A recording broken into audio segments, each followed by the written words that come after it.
Hi everyone, Rochelle Ludovici here, and this weekend we had a lemonade stand that my son had been requesting.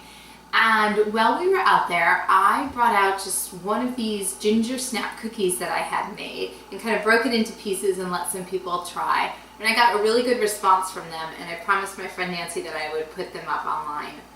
So they're just like, Sarah Pope from the Weston A Price Foundation had a recipe for them online. I altered it a little bit, but I'm going to put up her recipe and then I'll tell you any changes that I had made with it. It's a gluten-free recipe and it's super simple.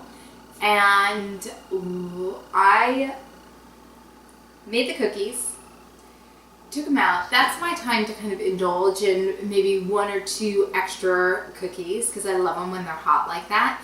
And then I just stick them in a freezer bag like this. These are the ginger snap cookies, and I put them in the freezer so that they're not sitting on my counter tempting me all day. And then I have treats, so I have like a bunch of stuff that I just store in the freezer, and so when I want a little something sweet, I can grab it out. It's something healthier than I would probably get at the store about 95% of the time.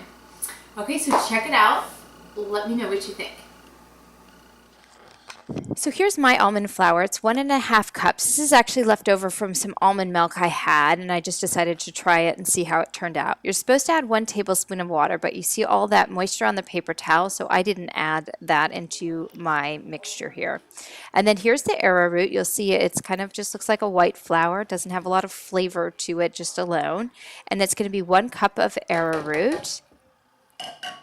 And then you're going to mix it with, I used a little less than 1/2 cup, but it calls for 1/2 cup of butter. Last time I actually thought it was a little too buttery.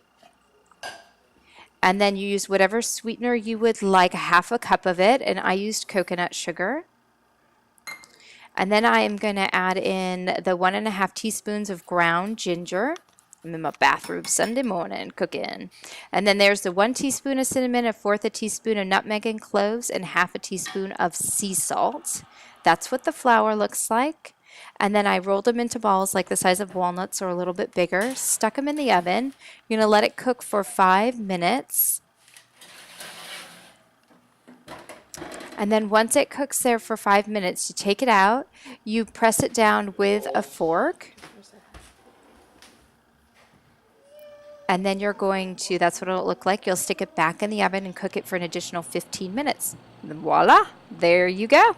Give it a shot. Let me know if you have any questions. And if you're looking for any specific recipes or ideas on health, wellness stuff that you would love some tips on, let me know and I'll try to include them in my upcoming